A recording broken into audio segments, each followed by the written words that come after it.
안녕하세요. 오늘은 유기 농업기능사 필기에 대한 공부를 같이 해보겠습니다.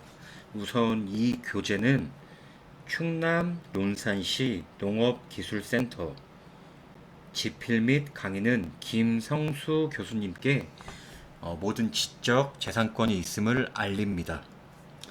그럼 유기농업 기능사 필기 같이 공부해 보겠습니다. 작물 재배. 작물의 기원은 현재의 모든 작물은 야생식물이었다. 이들이 자연 교잡, 돌연변이, 도태, 적응, 순화 적응된 것이다. 재배의 뜻이란 식물을 생산하는 분야, 경종, 박갈경의 시종, 농업, 식물 생산하는 재배, 플러스 동물을 기르는 양축, 축산으로 대별함. 재배의 정의는 사람이 목적을 갖고 경지를 이용하여 작물을 길러 수확을 올리는 경제적인 영위체계. 작물의 정의는 이용성과 경제성이 높아서 사람의 재배 대상이 되어 있는 식물을 말합니다. 작물의 정의는 사람이 목적을 갖고 경지를 이용하여 작물을 길러 수확을 올리는 경제적인 영위 체계를 말하며, 작물의 정의는 이용성과 경제성이 높아서 사람의 재배 대상이 되어 있는 식물을 말합니다. 작물의 특징은 식용작물, 이용성, 경제성을 높이기 위하여 작물의 특수 부분을 단위 수량이 높아야 유리하므로 특수 부분이 잘 발달한 것을 골라 재배해 왔다. 기형식물. 이 부분도 매우 중요하고요. 다음, 재배작물의 기원. 농경의 발생. 1에서 1.5만 년 전 신석기 시대 보리밀, 아마, 완두를 재배. 가장 먼저 재배한 작물로 추정. 유럽 호수 주변 주택 유적 발견했다. 어업, 목축은 1.5에서 2만 년 전 중석기 시대부터 인류의 원시 생활은 2에서 4만 년 전 구석기 시대에 시작되었다고 추정한다. 청동기 시대, 콩, 철기 시대. 우리나라 가장 먼저 재배작물 식물은 피기장. 재배작물의 발달, 이용성과 경제성을 높이기 위해, 잠시만요. 조금만 조절하겠습니다.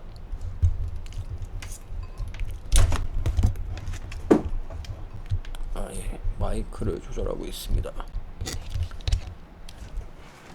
잠시만요. 계속해서 진행하도록 하겠습니다. 작물의 수량, 삼각형, 3요소. 단위 면적에서 최대 수량을 생산하려면 작물 유전성, 환경 조건, 재배 기술을 3변으로 하는 삼각형의 면적으로 표시된다. 수량의 삼각형. 다시 작물 수량의 삼각형 3요소. 단위 면적에서 최대 수량을 생산하려면 1. 작물 유전성, 2. 환경 조건, 3. 재배 기술을 3변으로 하는 삼각형의 면적으로 표시된다. 수량의 삼각형. 다음, 산간부, 바벨로프. 기후 온화하고 관계수 용이한 중간 산간부로 농경의 안전. 멕시코는 산간부로부터 평야부로 전파되었다. 세계의 농작물과 근현식물에 대하여 지리적 미분법으로 조사한 후 유전자 중심지설을 제창했다. 유전자 중심지설은 누구다? 산간부, 바벨로프. 유전자 중심지설. 또 바빌로프가 나오죠. 바빌로프. 중심지에는 재배식물 변이가 가장 풍부하고 다른 지방에 없는 변이도 있다. 중심지에는 우성 형질이 많고 원시적 형질을 가진 품종도 많다. 멀어지면 열성 형질이 많이 보이고 중심지에는 없는 경우도 많다. 바빌로프가 분류한 6개 작물기원 중심지.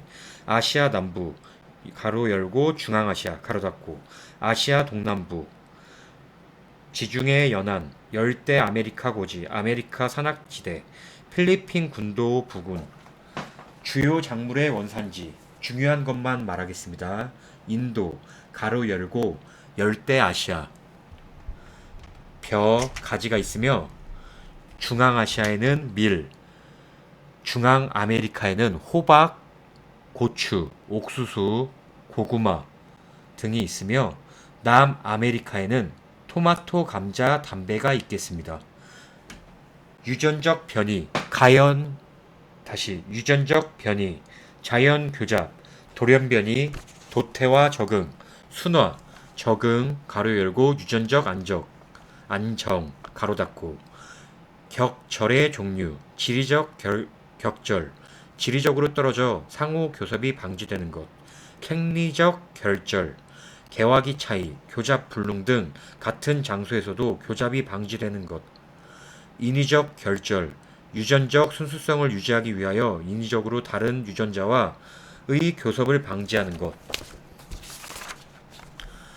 작물의 다양성과 유전관계, 식물 기원을 알기 위하여 교잡에 의한 방법, 다른 식물 간 교잡 경우 유연이 멀수록 잡종 종자가 생기기 힘들다. 종자의 임실률이 낮다. 수정한 꽃가루가 결실되는 정도, 화기에서 수분 후 수정되는 확률, 염색체에 의한 방법, 염색체의 수와 모양 차이로 유연관계 원근을 판단할 수 있다. 면역학적 방법, 종자에 함유한 단백질의 동위질성을 점검, 판단할 수 있다. 작물의 분류, 작물의 종류와 특성, 세계 재배작물 약 3,000여 종, 식용작물 1,000여 종, 주요 이용작물 300여 종. 베타 분류학, 최상위부터 말씀드리겠습니다. 계문, 강목, 과속종. 최상위부터 베타 분류학. 계문, 강목, 과속종. 계문, 강목, 과속종. 계문, 강목, 과속종. 학명, 리넨.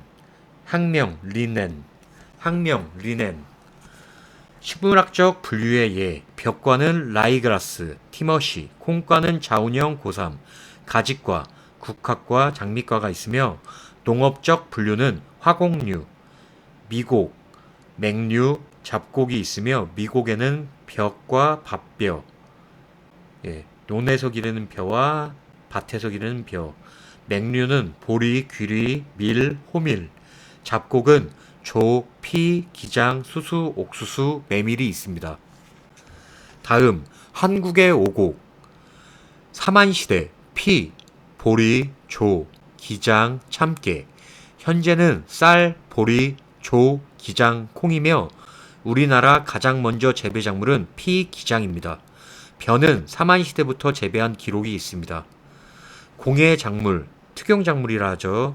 유료 작물, 전분 작물, 섬유 작물, 기호 작물, 양료 작물, 당뇨 작물이 있으며 여기서 중요한 건 유료 작물에는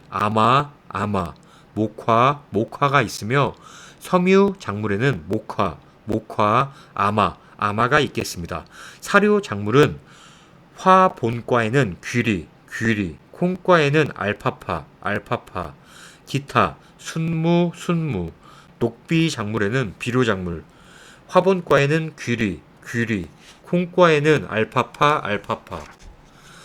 원예 작물, 인과류에는 비파, 근체류, 괴경, 덩이줄기, 감자, 토란, 근경, 뿌리줄기, 연근, 생강, 고추냉이,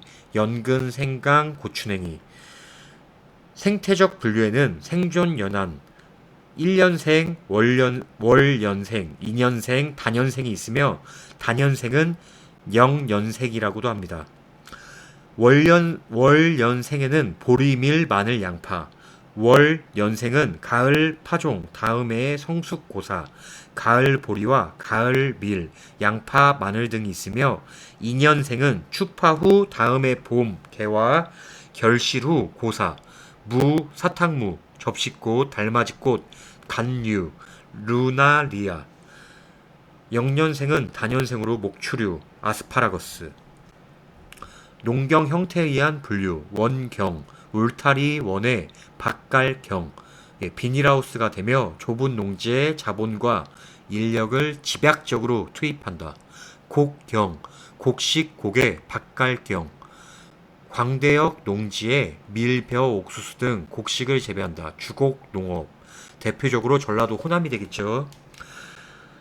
포경, 들판, 포의 밭갈경, 축산이 되겠습니다. 들판에서 사료작물과 곡식을 재배, 축산을 겸하는 농업 형태, 유럽형 유기농업의 발달, 소경, 저글소, 밭갈경, 약탈농업, 화전민이 되겠으며 거름을 거의 넣지 않고 하는 원시적인 이동경작 농업 형태, 아프리카 열대섬 지방 약탈농업, 식민지 농업, 다시 식경, 불일식의 밭갈경, 식민지 농업이 되겠으며 선진국의 자본력과 원주민의 노동력을 이용함, 목화, 담배, 벼 등 작물을 대규모로 재배하는 형태, 식민지 농경이 되겠습니다.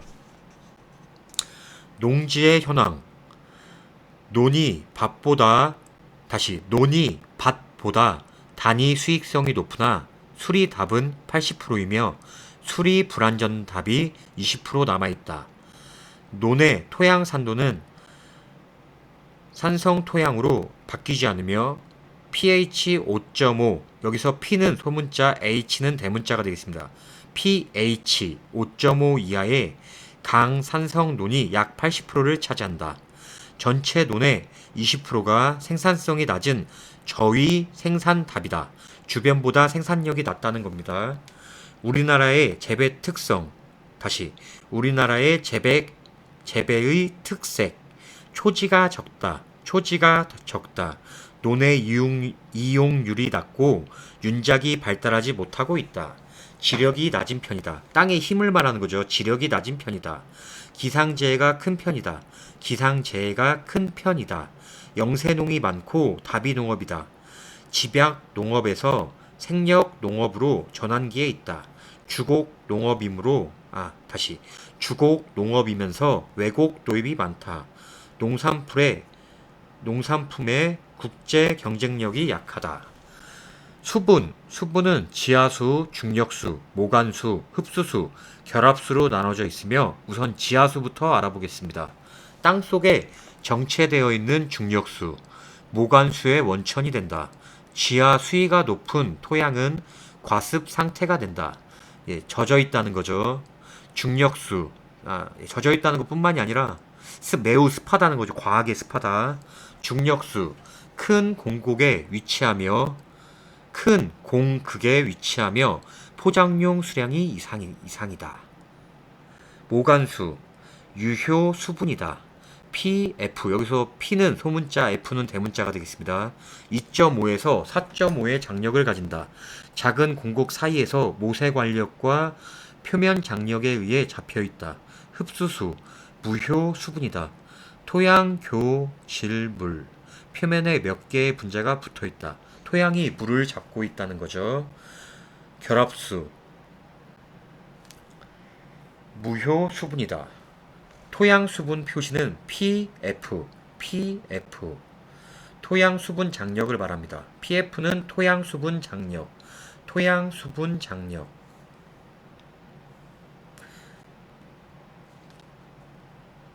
토양 수분의 흡착력, 결합력, 흡착력은 장력. 압력 단위인 파스칼로 표시한다. 물로 완전 포화 상태의 토양은 0kPa이다. 토양의 흡착력과 토양 수분의 구분. 최대 용수량은 PF0, 중력수는 PF0에서 2.5, 기압은 0.01바가 되겠으며 수주 높이는 0.1cm가 되겠습니다. PF 값은 0이 되겠습니다. 다음 기압 3분의 1 반은 수주 높이 346 높이가 되며 PF 값은 2.5, 포장용 수량은 PF 2.5, 모관수는 PF 2.5에서 4.2, 수분 당량은 PF 2.7이 되겠습니다. 다음은 기압 10바, 수주 높이 1000cm, PF 4, 초기 위조점, PF 3.9, 초기 위조점은 PF 3.9, 15바, 15,800cm, pf값 4.2 영구위 조점 pf 4.2 영구위 조점 pf 4.2 유효 수분 식질 토양은 사질 토양보다 입자가 작아 식질 토양은 점토가 많은 토양을 말합니다. 식질 토양은 사질 토양보다 입자가 작아 같은 조건이라면 유효 수분이 더 많다. 즉 같은 장력에서 수분 보유력이 크다. 용어 정리 한번 해드리겠습니다. 최대 용수량은 PF0 모든 공극이 물로 포화된 상태를 말하며 포장용 수량 PF2.5는 중력수가 제거되고 남아있는 토양 수분으로 식물이 자라기 가장 좋은 상태를 말합니다. 포장용 수량은 뭐다? 식물이 자라기에 가장 좋은 상태다. 수분 당량은 PF2.7에서 3 물로 포화된 토양을 중력의 1000배 원심력 작용 후 수분 상태, 위조점, 위조개수, 토양 수분 함량이 감소되어 잎이나 줄기가 시드는 상태의 수분량, 초기 위조 상태, PF 3.9 수분 부족으로 낮에는 시들고 밤에는 회복하는 상태. 연구 위조점 PF 4.2로 초기 위조점을 지나 수분이 감소하고 수분과 토양의 접착력이 강하여 식물 뿌리가 물을 흡수하지 못하고 죽은 상태. 연구 위조점. 토양 수분 보존과 작물의 물 이용 효율은 보존 방안으로 토양 보수력 증대와 증발산 억제가 있다. 토양의 보수력 증대, 점토가 많은 걸로 개토. 증발산 억제, 잡초에 의해 증산 손실이 있으므로 제거한다. 잡초는 반드시 제거해야겠죠. 우리가 키우는 작물이 잘 크려면 잡초를 제거해 줘야 합니다. 그래야 우리가 키우는 작물에게 영양분이 잘 가겠죠. 수분의 흡수, 수분의 기본적 역할, 뿌리의 흡수 부위, 근모, 뿌리털, 식물의 뿌리가 수분을 흡수하는 깊이는 30cm이다. 수분을 흡수하는 깊이는 30cm이다. 뿌리 선단부는 뿌리 골무, 생장점, 신장부, 근모부로 이루어져 있다. 생장 조직, 분화, 물, 양분 흡수는 모두 선단 부근에서 일어난다. 근모는 가장 왕성하게 수분을 흡수하며 표피세포의 일부가 돌출한 것이다. 길이는 1.3cm에 달하므로 눈에 보이며 성장 속도가 빠르다. 근모는 연약하여 쉽게 상처 입으며 수명은 5일이다. 수명은 며칠? 5일. 수분 흡수 기구. 토양 용액 외액의 수분 농도가 세포액보다 높으면 반투성인 원형 질막을 통하여 세포 속으로 확산해 들어간다. 삼투. 이것을 삼투라 한다. 토양 용액 수분 농도가 근모세포보다 높으면 반투성인 원형 질막을 통하여 세포 속으로 확산해 들어간다. 삼투압. 뿌리 내외액의 농도 차에 의해 삼투를 일으키는 압력. 삼투압은 뿌리 내외의 농도 차에 의해 삼투압을 일으키는 압력을 말하며 팽압, 삼투에 의하여 세포 수분이 늘면서 세포의 크기를 증대시키려는 압력. 팽압은 삼투에 의하여 세포 수분이 늘면서 세포의 크기를 증대시키려는 압력. 막압, 팽압에 의하여 늘어난 세포가 수축하려는 압력. 막압, 팽압에 의하여 늘어난 세포가 수축하려는 압력. 수분 포텐션. 흡수의 원인이 되는 수분의 압력, 에너지. 물의 수분 포텐션이 높은 곳에서 낮은 곳으로 이동한다. 수분 포텐션. 물은 수분의 포텐션이 높은 곳에서 낮은 곳으로 이동한다. 저희가 집이 누수돼도 물은 높은 곳에서 낮은 곳으로 그러죠. 모든 물은 자연이든 건물이든 어디든 높은 곳에서 낮은 곳으로 흐른다. 흡수의 원인이 되는 수분의 압력, 에너지. 현재 163페이지가 되는 이 책 중에서 15쪽까지 읽어드렸고요. 오늘은 첫날이어서 이걸로 마치도록 하겠습니다. 농자 천하지대본. 조선시대는 상농공상, 상업과 공업을 천시하고 농업을 으뜸으로 한다는 뜻이죠. 물론 그로 인해 조선이 망했죠. 고려와 백제, 고구려, 신라 시대에도 만들던 여러 유물들을 조선에 와서는 만들 수 없었고요. 기술도 없었고요. 그런 좋은 기술들이 많이 없어지는 계기가 되었지만 이제는 미래의 산업은 농업이죠. 그래서 우리 젊던 나이 있으신 어르신들이던 자격증도 따시고 많은 농업 교육을 받으셔야 하는데요. 저는 조금 더 그런 부분을 도와드리기 위해서 이런 유튜브를 시작했고요. 주변에 많이 전파해 주셔서 구독, 좋아요, 알람 설정 해주시면 제가 더 신나서 더 열심히 영상 찍어서 올리고 도움이 되셨으면 합니다. 요즘 입 안에 입병이 나고 제가 혼자 노래 부르는 걸 굉장히 좋아하는데 목이 터져라 노래를 부르니까 현재 목이 나간 상태입니다. 예, 충남 논산에서 청년 창업농 유튜브 여기까지 마치겠습니다. 안녕!